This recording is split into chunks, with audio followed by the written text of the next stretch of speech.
This is CGTN, China Global Television Network.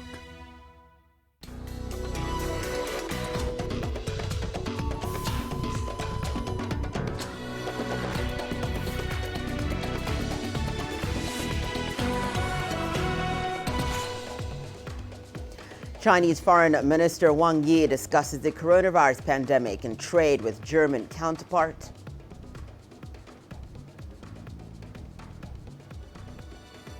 Ousted Sudan president appears in court over 1989 coup. And doctors in Nigeria go on strike over coronavirus allowances and poor working conditions.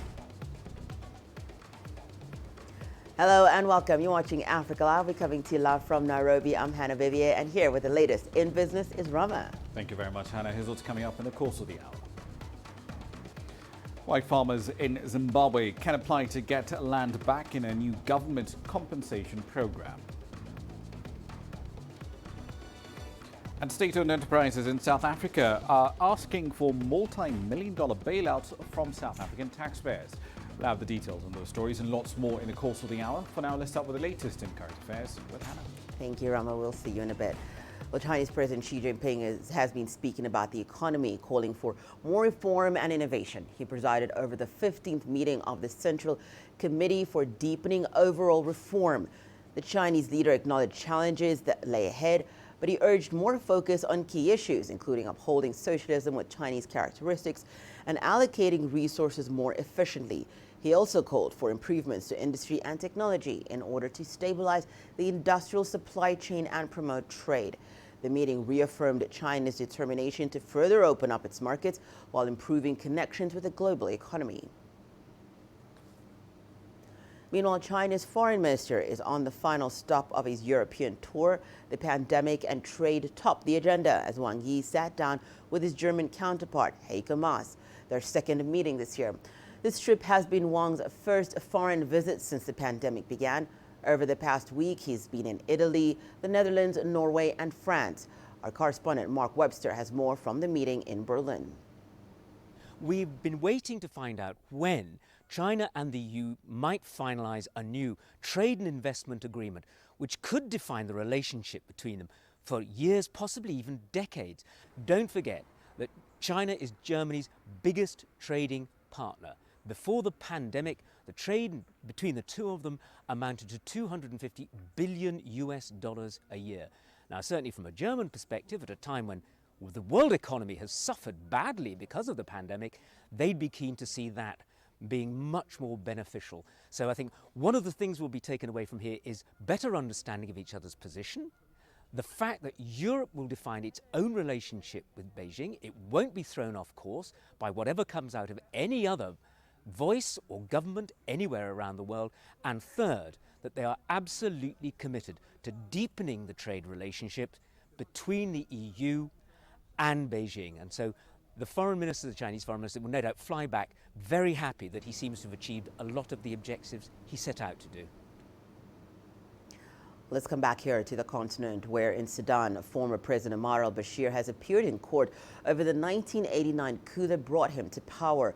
He appeared alongside some of his former associates.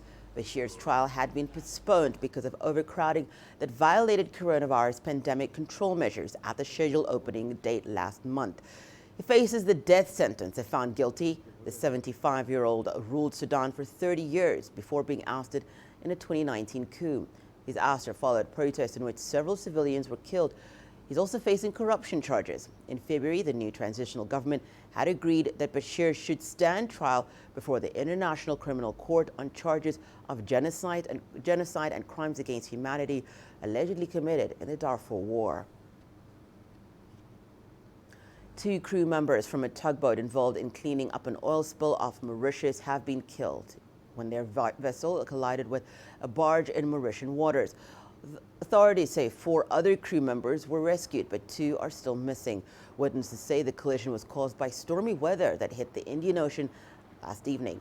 The barge is said to have sent a distress signal between 7:30 and 8 p.m. local time on Monday. The 2 vessels were involved in moving parts salvaged from the stricken MV Waukesha oil tanker. Locals have been staging protests over the handling of the oil spill by the government. However, the latest turn of events has raised even more concern. Well, a month after that oil spill, experts are now turning their attention to cleaning the mangroves. This is the most challenging task yet. And as CGTN's Louis Feifei reports, the full extent of damage from the country's worst environmental disaster are being assessed. However, the island residents are protesting alleged poor handling of the oil spill by the government. Mangroves are one of the most important ecosystems in Mauritius. They protect the shores from powerful waves, prevent erosion, and provide habitats and nursery grounds for crabs, birds, insects, and juvenile fish. Today, the largest concentration of mangroves in Mauritius can be found along the east and southeast coasts. But in a tragic twist of fate, this is virtually the same area that's been affected by the Wakashio oil spill.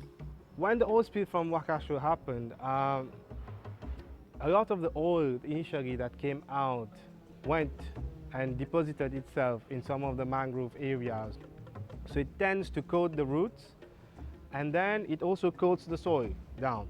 Mangroves have different mechanisms. They have organs called lenticels that are found on the roots and of some part of the mangroves. So if this is covered with the oil spill, the mangrove will not be able to carry out respiration, and at some point they will die eventually. Matthew Somerville from the United Nations is among the international experts leading the cleanup.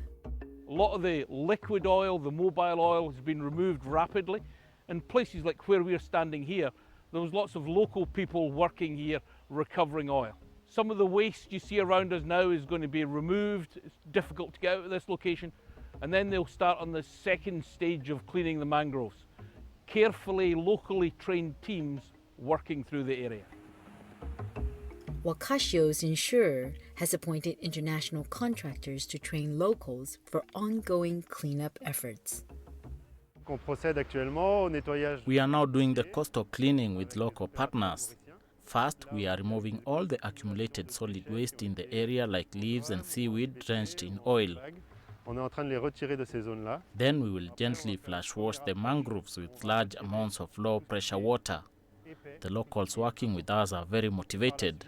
But it's manual work. It's slow and tedious. According to government estimates, about 32 kilometers of the shoreline has been oiled to various degrees. The question on everyone's mind is, will this mess ever be cleaned up properly? And if so, when? It'll never be able to get back 100% because it's been affected. But the effort will be in letting nature bring it back, so it's in a natural balance. It'll take some time, but that time is the best way. Human intervention will make it take longer. Experts do agree that when the mangroves recover, the lagoons will come back to life. But more needs to be done to comprehensively conserve these coastal forests. So most of the mangroves in the region has been highly impacted due to human activities, that is clearing of the mangroves to make for development, and also in terms of dumping of certain waste that has been quite recurrent in this region.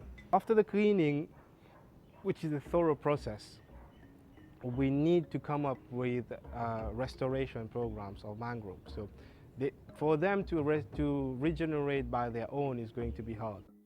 According to the government, there's no evidence of mangrove death, but the long-term impact of the Wakashio's oil spill will need ongoing monitoring and assessment.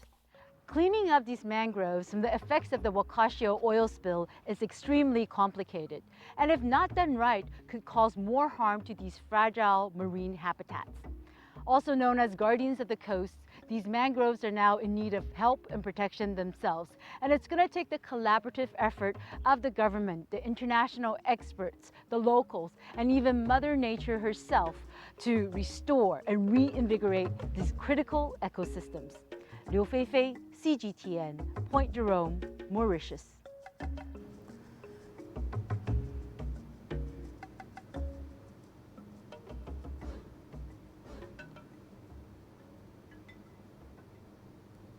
Ethiopia says it is still repatriating its stranded citizens from Lebanon. Over 400 are expected back in the coming week. The government says it has helped 650 come home since June.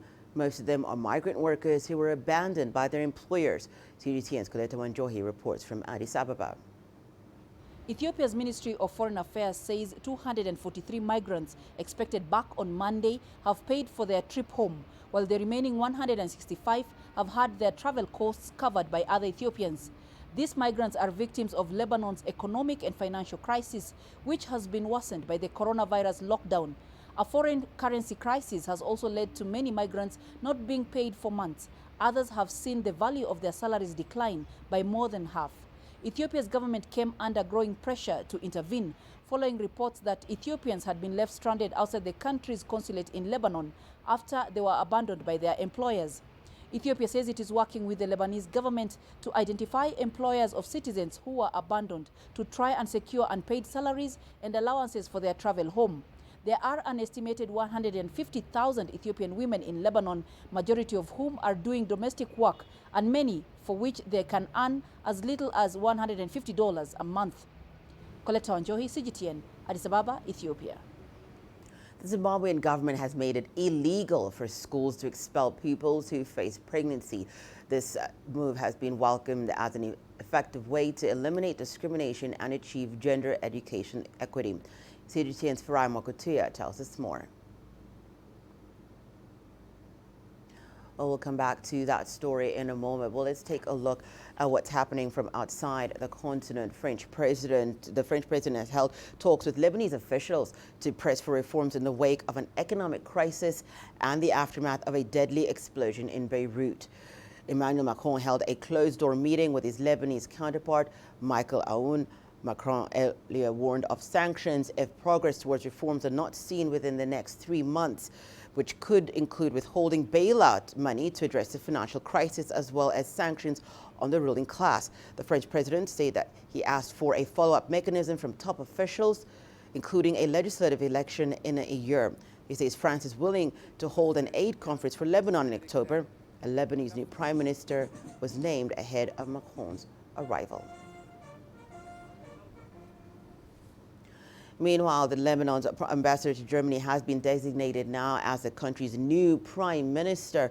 Mustafa Adib has promised reforms, but will he be able to make an impact? Dr. Makram Araba, a lecturer from the American University in Beirut, shared his views. It is rather inaccurate to focus on his credentials, but rather to look at the overall toxic environment that Mustafa Adib has landed in. The problem is not the lack of capabilities of former prime ministers, but rather the fact that the political establishment does not want reform. And any real talk about reform should happen with this political establishment relinquishing power and allowing for an independent prime minister to take over.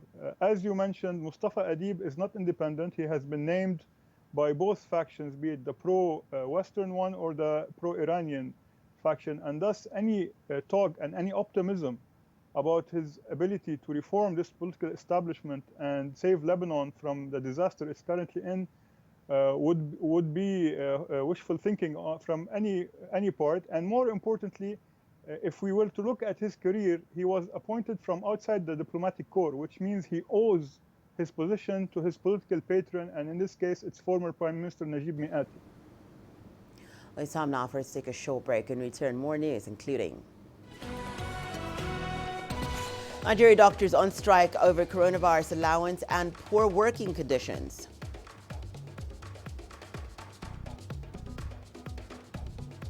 And Save the Children warns of deaths of children from hunger in Africa.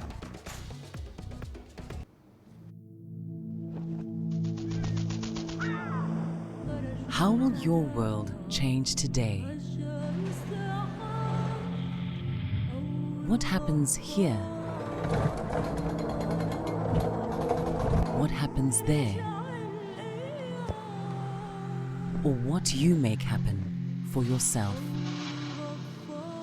If it matters to you, it matters to us too. Your stories are the stories that need to be told. Africa Live. Find your voice.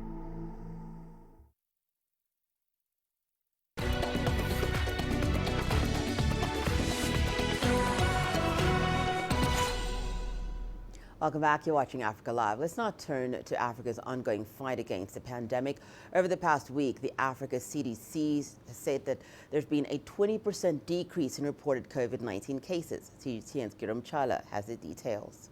With more than 1.2 million cases, Africa accounts for 5% of the global COVID-19 infections. The continent has reported close to 30,000 deaths, and that accounts for slightly over 3% of deaths globally. But here is the good news. According to the Africa Centers for Disease Control and Prevention, the continent has reported almost 1 million recoveries, accounting for 77% of the total recoveries reported. The new Africa CDC report says a 20% drop in infections has been recorded over the past week too. That translates to an average 17% decrease in new cases.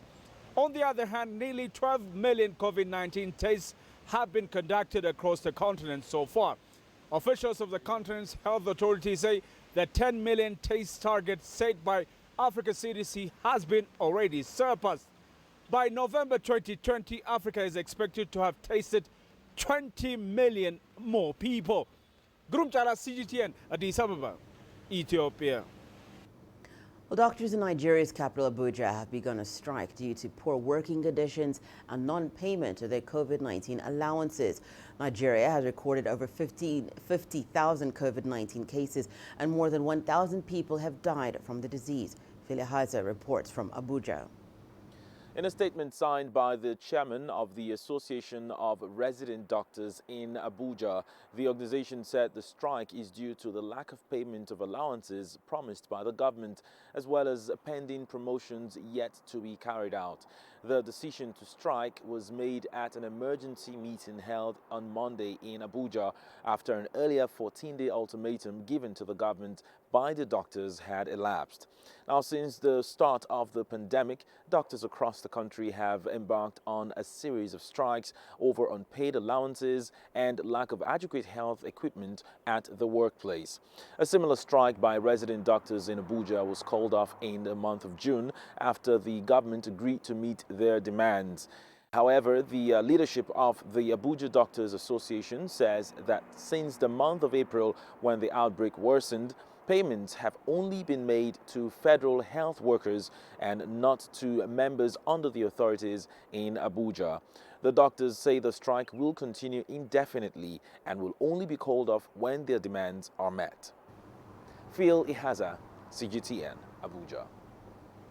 Relief organization Save the Children says around 67,000 children in sub-Saharan Africa are at risk of dying from extreme hunger. It reports that hundreds of thousands more are malnourished. Here's CGTN's Muhammad Abubakar with more on that. A report released by Save the Children paints a grim picture for children on the African continent. According to the latest analysis by the organization, and which is based on data taken from The Lancet, an estimated 67,000 children could die of extreme hunger before the end of the year.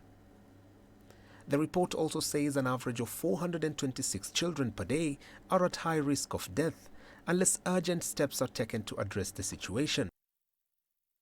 The situation is attributed to the coronavirus pandemic that has hit many parts of the world.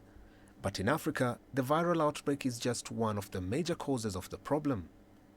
There were other pre-existing challenges that had made many parts of sub-Saharan Africa grapple with food challenges. They include climate change that has led to floods and droughts. Conflict across the continent has also contributed to the problem. These factors have played a huge role in soaring food prices, making it difficult for families to afford meals. With the implementation of travel restrictions and border closures due to the coronavirus pandemic, movement of humanitarian aid and workers has been greatly hampered. The organization says that about 26 million children across Eastern and Southern Africa have stunted growth. 2.6 million others are severely malnourished. Over 15 million young ones in Central Africa face severe acute malnutrition. Save the Children is urging the international community to move fast to save the children from the impending catastrophe. Mohammed Abubakar, CGTN. Well, the closure of schools due to the COVID-19 pandemic means many teachers are not in their classrooms. One teacher in the Kenyan county of Nyeri, though, isn't waiting for schools to reopen. Instead, he's found a way to bring his lessons directly to his students. CGTN's Nick Mudimba has more. Many schools across Africa are slowly becoming ghost learning institutions. It's no longer a rosy affair as students are kept in suspense over reopening dates. This flower garden now being put to other uses, growing crops. Disused desks and books all paint a gloomy picture. And as debate over reopening of schools rages, Joel Kariuki, a teacher by profession, is growing impatient. He has opted for a hands-on approach with his pupils. I have a very active art club that every week we must meet and we must do some art activities and art projects. And through the same projects, I have seen very young boys and girls grow to become the best artists we have in the Republic. His wife, Salome Njoki, is also a teacher. Their lives have changed with the fact that now their income isn't consistent, but they choose to focus on the societal impact than just waiting for the pay. Not an easy season, but satisfactory.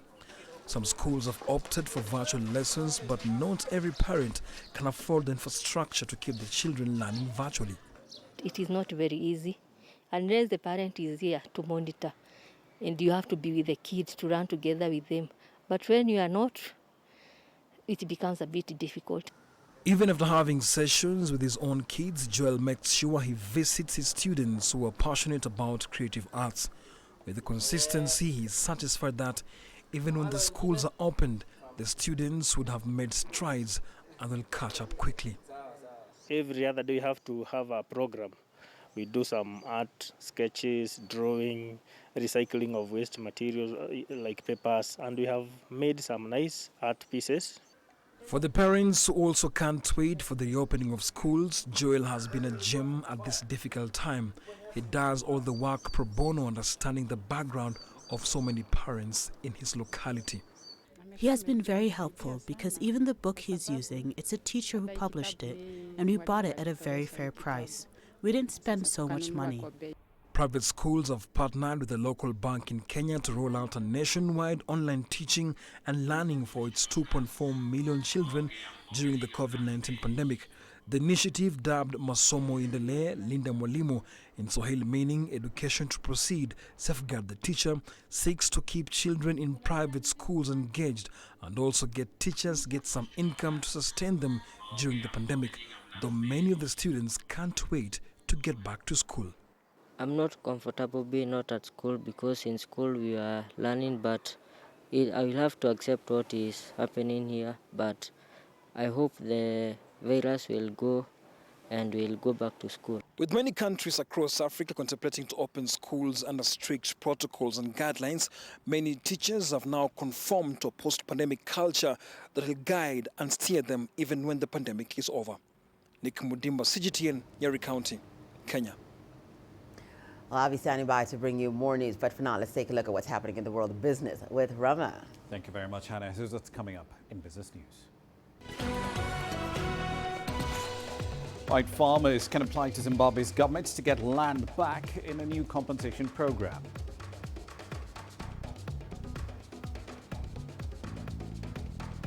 And state enterprises in South Africa are applying for multi-million-dollar bailouts from the government.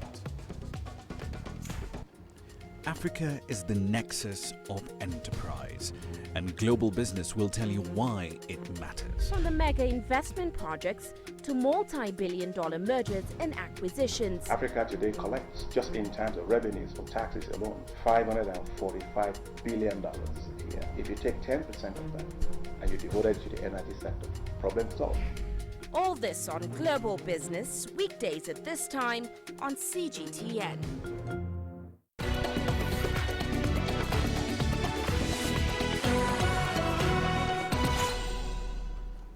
Welcome back to the program. Now, foreign white farmers who'd settled in Zimbabwe and had farms seized under the government of then President Robert Mugabe can now apply to get compensated. If restitution of those farms is impractical, the state will offer them land elsewhere. Just last month, Zimbabwe agreed to pay $3.5 billion in compensation for infrastructure improvements to white farmers whose land was forcibly acquired by the state in the early 2000s. This policy moves the country a step closer to resolving one of the most divisive policies of the Robert Gabriel Mugabe era. Under Zimbabwean laws passed during a short period of opposition government but ignored by the then president, foreign white farmers protected by treaties between their governments in Zimbabwe would get some compensation. Elsewhere, a number of South African state-owned entities have requested billions of rand in funding from the government in order to help them withstand the impact of the COVID-19 crisis. According to a presentation by the Finance Ministry, South Africa's Post Office has requested nearly $300 million in support. The state broadcaster, or rather the public broadcaster, SABC, is also seeking a few hundred million rand, rather 1.5 billion rand, while the airports company ACSA has applied for an equity injection of some 3.5 billion rand. The presentation from Treasury also shows that the ailing power utility, Eskom's financial performance was much worse than expected due to the limited economic activity and therefore electricity consumption during the pandemic. The arms maker, Denel, is also facing the risk of going into bankruptcy protection or being liquidated. Still in South Africa, President Cyril Ramaphosa says he is inspired after seeing locals take the initiative to produce masks locally. These masks are then sold to people who do need them. South Africa has the highest infection rates on the continent at the moment. It has been gradually easing pandemic restrictions in order to spur economic growth. CGTN's Angela Coppola picks up that story. Ramaphosa has been campaigning for masks and other protective equipment to be made locally as a means of generating jobs. The government right now does not have the capability of making masks, of making PPEs, but we want to ensure that those PPEs are made here in South Africa and that black companies get involved. Ex-seamstress before the COVID-19 robbed her of her job, Felicia Siboto lives in the Boyson Station informal settlement in southern Johannesburg. She's galvanized women in her community to make masks and to distribute them amongst those in the settlement. Because I don't have money to buy some material, I just ask them that maybe they can send something so we can make some masks so that we can give people that are around us, that are working with recycling. So that's how I asked these women to meet each other and help each other to make those masks so we can distribute in our place. I have been wonderfully impressed when I've seen a number of women making masks, face masks, and sewing them. And the sewing process has just started unleashing a lot of energy around the country. There's no profit motive with this group in the Boyson Station camp. And there's also a concern about the health risks of buying masks from people you don't know. We are not selling. We are just making as a charity because some of us were not working, some of us were recycling, so we don't know where we can get them because we don't know whether those we buy in the street they are safe or not. So it's better when we ask for our material so we know that if we distribute this thing, they are free to our people, it's healthy to them. The group are following WHO standards and making multi-layered cloth masks. We're doing 3 layers.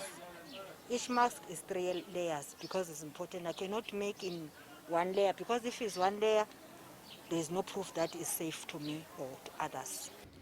While mask making is seen as an opportunity to generate some revenue, some communities are doing that specifically to look after their own health and well-being. I'm Angelo Coppola for CGTN in Johannesburg, South Africa. Over in East Africa, Uganda is strengthening her position as Africa's largest coffee exporter with a record 5.06 million bags heading to different parts of the world in the last financial year. Export earnings just under $500 million. Now, coffee is one of the 14 commodities identified by Uganda's government as being critical part of the country's economic transformation, particularly after the COVID-19 pandemic. CGTN's Michael Baleka reports from Kampala. Paddy Mubiru has been growing coffee for more than 30 years. He has a fairly large coffee farm spanning about 10 acres. Coffee runs in the family and has passed down for generations. My father was a coffee farmer. He paid our school fees from coffee proceeds. Our livelihood depended on coffee. As soon as I left home, I bought land and started planting coffee. I've also taken my kids to school using coffee. I'm now retired and coffee takes care of me. About 1.7 million households in Uganda depend on coffee for their livelihood, according to the Coffee Development Authority. The harvest season is just setting in, and Pade expects to gather more than 2,000 kilograms of coffee beans. He says the 4 months he spent tending to his garden during the COVID-19 lockdown have paid off with better yields. Paddy is among the army of farmers that have made Uganda Africa's largest coffee exporting country. In the financial year ending June 2020, Uganda's coffee exports set an all-time new record of 5.1 million bags worth $494 million compared to 3.9 million bags worth $415 million the previous year.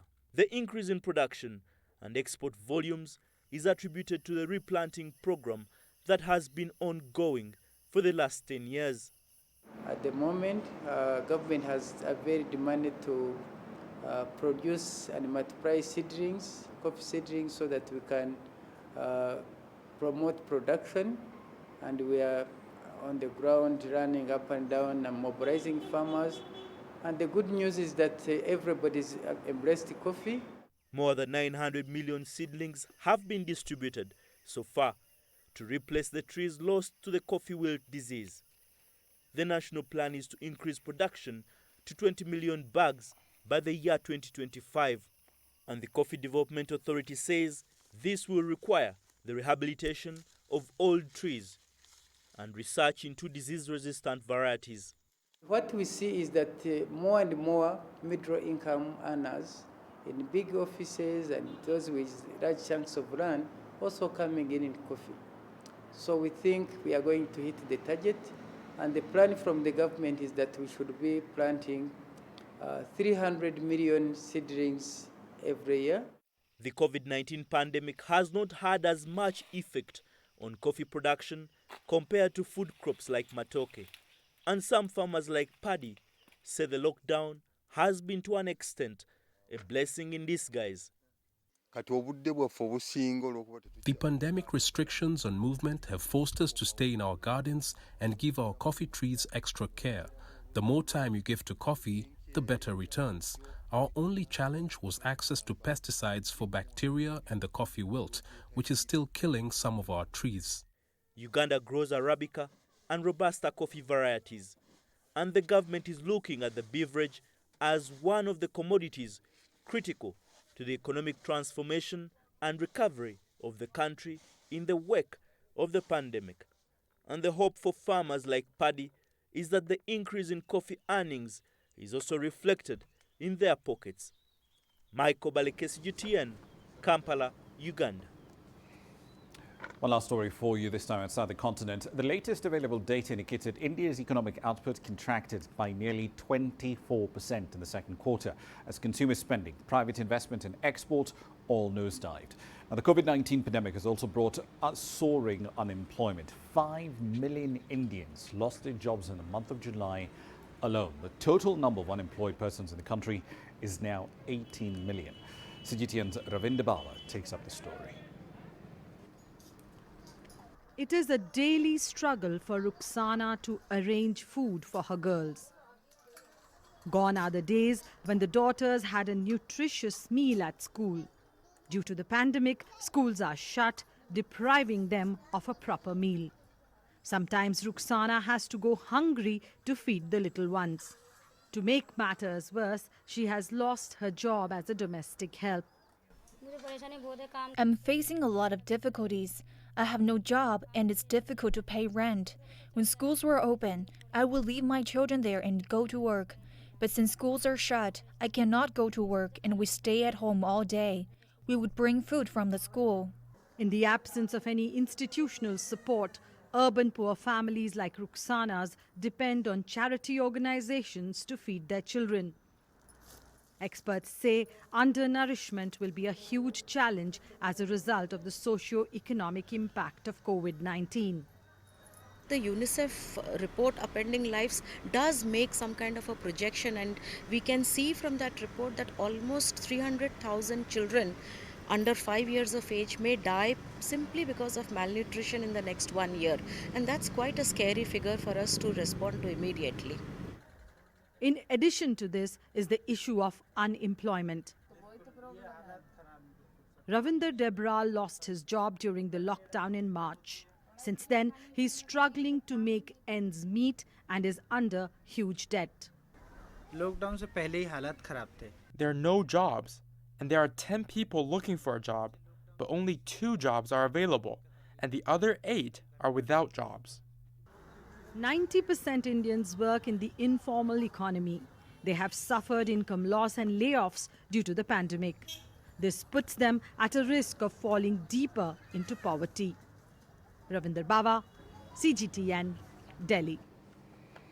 I'll leave you there for the time being. I'll be back at the top of the hour in Global Business. We'll have reactions live from Harare on this $3.5 billion compensation deal for farmers who were forcibly evicted from land in the early 2000s. Is this a fair deal? We'll have some answers for you at the top of the hour. For now, back to Hannah. Really interesting story, Rama. We'll be looking forward to that. We'll see you in a bit. Let's take a short break and return. Here's what you can expect. Coming up in our new series, Jumbo Studio, we'll look at how Kenya's tourism sector is reeling from COVID-19 impact.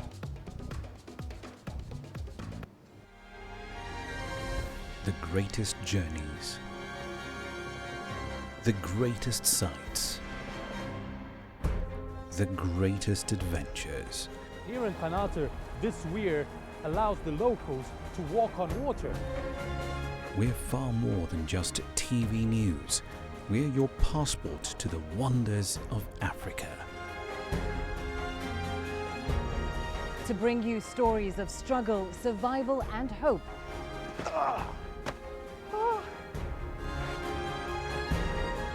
So let's explore.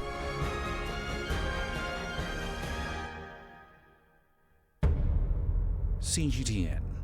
See the difference.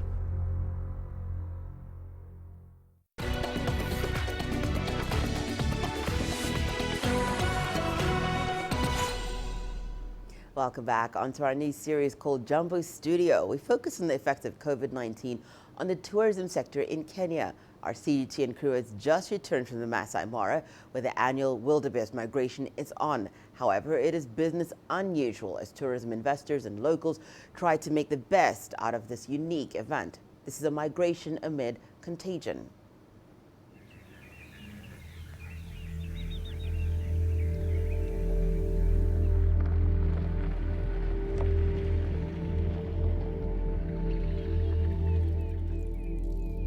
The Mara, a jewel of Kenya's tourism. It's a shared ecosystem with Tanzania's Serengeti National Park, whose wildlife is the pride of the East African region. So famous is the Mara Game Reserve that it attracts thousands of tourists from near and far. Its diverse wildlife, popular tourist attractions, and a welcoming local community make the Mara stand tall among its regional competitors. Apart from the big five, cheetahs, hyenas, servals, and bat-eared foxes are also found here.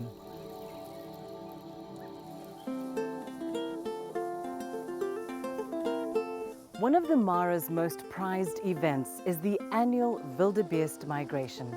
It is a spectacle to behold. Around 1 million wildebeest and other migratory animals like zebra cross the Mara River from the Serengeti National Park into the Masai Mara Game Reserve.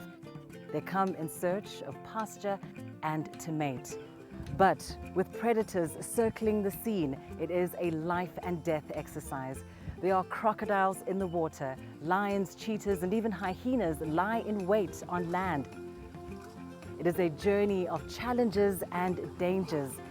It is Mother Nature at one of her finest and most exhilarating moments.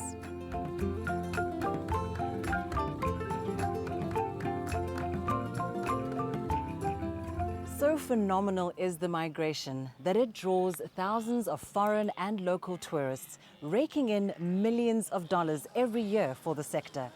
Now, many locals, directly or indirectly, are dependent on tourism. Some foreigners too are here as workers or investors. Regardless of who benefits or how, this is the annual season for a windfall.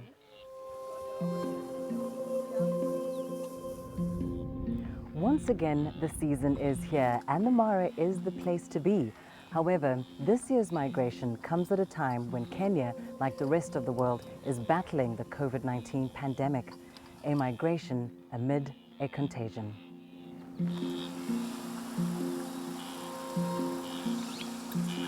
Kenya reported its first case of COVID-19 on the 15th of March.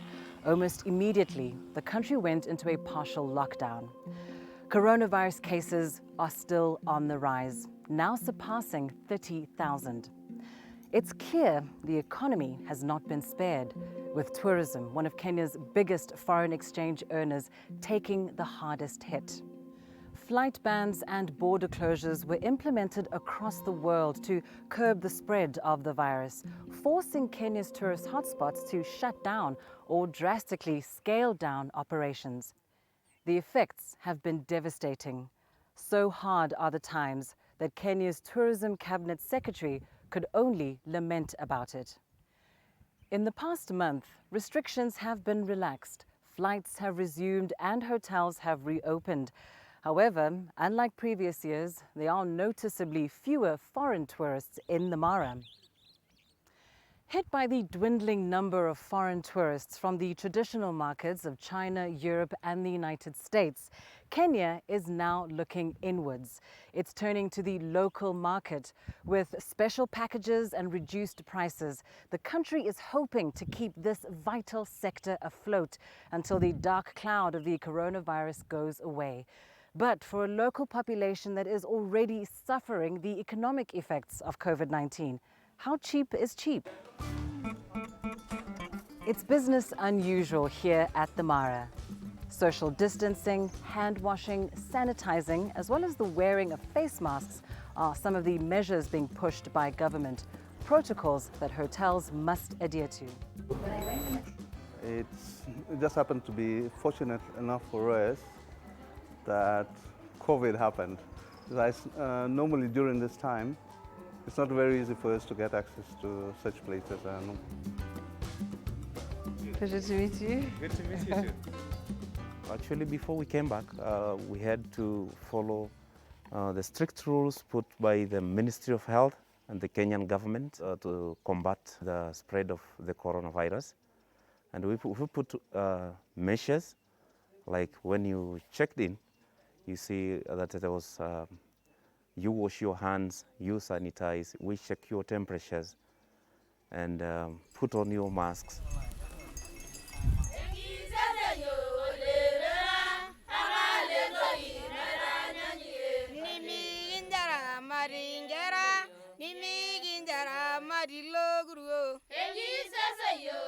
Human-wildlife conflict is a thorny issue in these parts. The indigenous people of this land, the Maasai, are considered custodians of Kenya's wildlife. But when their livestock are attacked or their settlements destroyed by wild animals, the Maasai have fought back. Wild animals have been poisoned. This continues to be a source of tension between the local community, conservationists and the government. Human-wildlife conflict is a big issue here in the Mara, and it's a bit high normally when it's raining. When we have long grass in the reserve and in the conservancies, then you will have playing games going out to the community areas. And they take along with them predators. Elephants also try to find their way to other areas outside the national reserve. And they come in contact with people. If you're looking to understand what's changed in the Mara due to the COVID-19 pandemic, the answer is in the silence. The rumbling of flights arriving and departing, the consistent hum of off-road vehicles have all been replaced by the sounds of nature in their untouched glory. Yeah, it's very interesting, although Well, I mean, people affected in terms of, their livelihood. But in terms of nature and wildlife, I think they thrived because less disturbance. We have had cheetahs doing their hunts very well without so many cameras. A blessing for some, certainly, but the silence is a cause of concern for the local community whose livelihoods revolve around the presence of foreign and local tourists. The silence is a reality check that is now sinking in. Immediately after lockdown have just came in, no international flight coming in. Mara had been a very, very terrible place to be. People are living like in a very terrible state. I mean, like they don't grow crops, so source of income was tourism, coming here and promoting them here.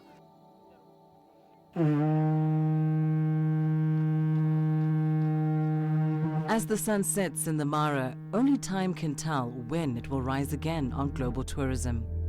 This is a sector that generates 9% of Africa's income, and with efforts to find a vaccine for the coronavirus in top gear, over 100 million jobs in the tourism and hospitality sector across the world are at risk.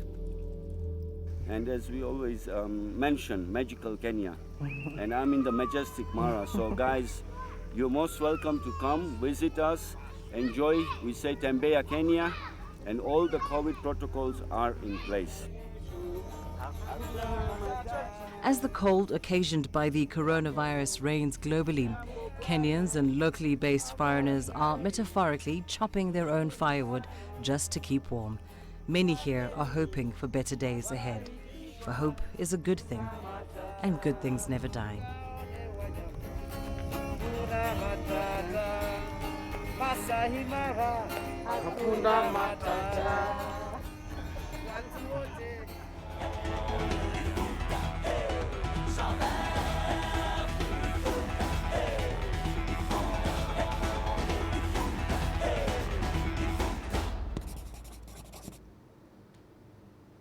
Let's move to Southern Africa now, where the Zimbabwean government has made it illegal for schools to expel students who fall pregnant. This move has been welcomed as an effective way to eliminate discrimination and achieve gender education equity. CGTN's Farai Mokotuya tells us more. 23-year-old mother of two, Amanda Gwababa, had big dreams in high school, but couldn't see them through after she was forced to drop out and get married when she fell pregnant at the age of 16.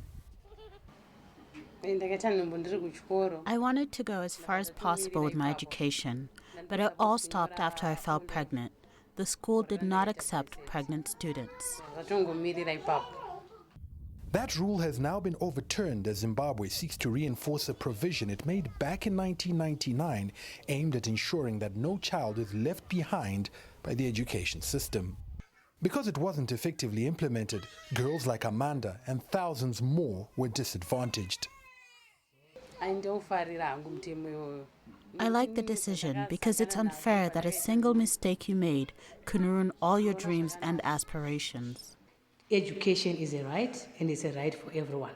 So we wanted our girls to be part of the education and also continue their education despite the fact that they get pregnant.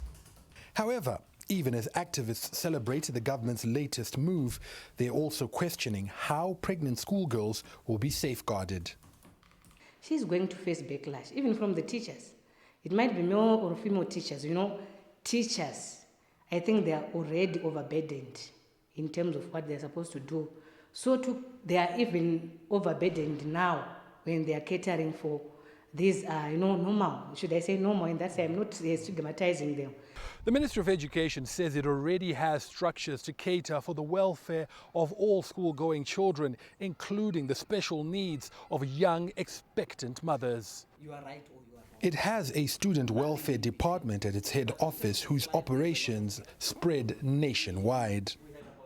The structures as we go down, we also at province and district have officers who fall under that learner welfare department. But when you get down to the school level, we actually have a guidance and counseling structure that is made up of a number of teachers who look after both group counseling and individual counseling for learners. so that especially when this kind of learner needs assistance, they can approach any of the trained counselors in most cases. The government is also planning to strengthen its remote learning platforms, including radio and online lessons, which may also be used to educate pregnant students when they leave institutions of learning to deliver. Farai Mwakutuya, CGTN, Harare, Zimbabwe. Some sport news after the break. Here's what's coming up. Tanzanian football coach Edna Lima hopes her success will open more opportunities for women in the game.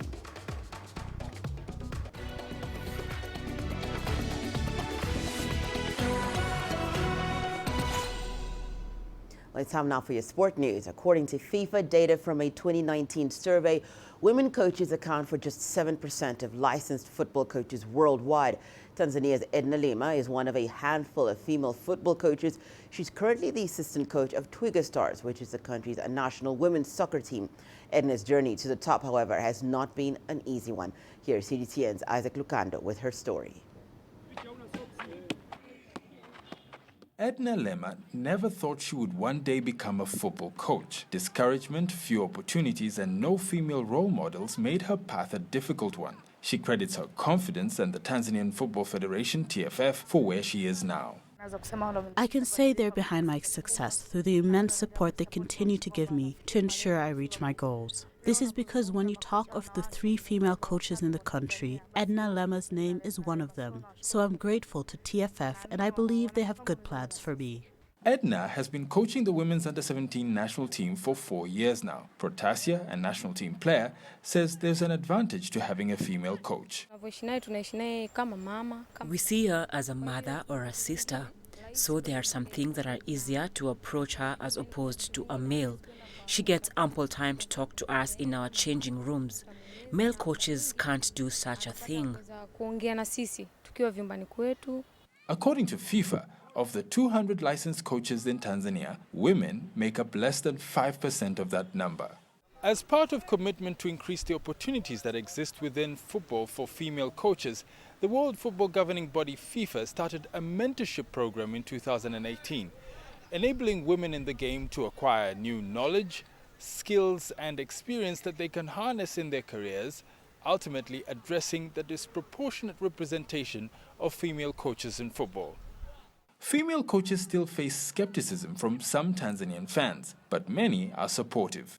They are quite capable. If they attend more courses, they'll do even better. Because even if you look at their performance, female teams did well in various competitions last year and even went on to finals. Globally, only a handful of female coaches have crossed over to coach men's teams. Edna is optimistic that she may be the first to do so in Tanzanian football. So I want to see myself one day teach a male team at whatever level, to see that I can successfully execute what I envision as I face the men. With every coaching session, Edna hopes and prays for a future that has more women coaching the game she loves. Isaac Lucando, CGTN, Dar es Salaam. Football Kenya Federation's electoral board has this week received nomination forms from aspirants seeking elective positions at national level. 3 aspirants, together with their running mates, presented their bids for the position of FKF president. There are more candidates interested in the top seat, but citing irregularities, they're yet to submit their documentation. The board is set to publish a preliminary list of candidates on Thursday this week. Kenyans should now feel reassured. We are young leaders with a great vision of where we want to take Kenyan football. It's about time we take the game to the next level. So I call upon football fans and other stakeholders to come together so we can move the game forward. We expect a free and fair process so that all the Kenyan football fans get a fair chance to elect their preferred leaders. Over in the UK, Manchester United's Marcus Rashford has formed a task force with some major food brands to help tackle hunger among children. The 22-year-old England international earned widespread praise after he campaigned for school food vouchers to be provided over the summer holidays in the UK.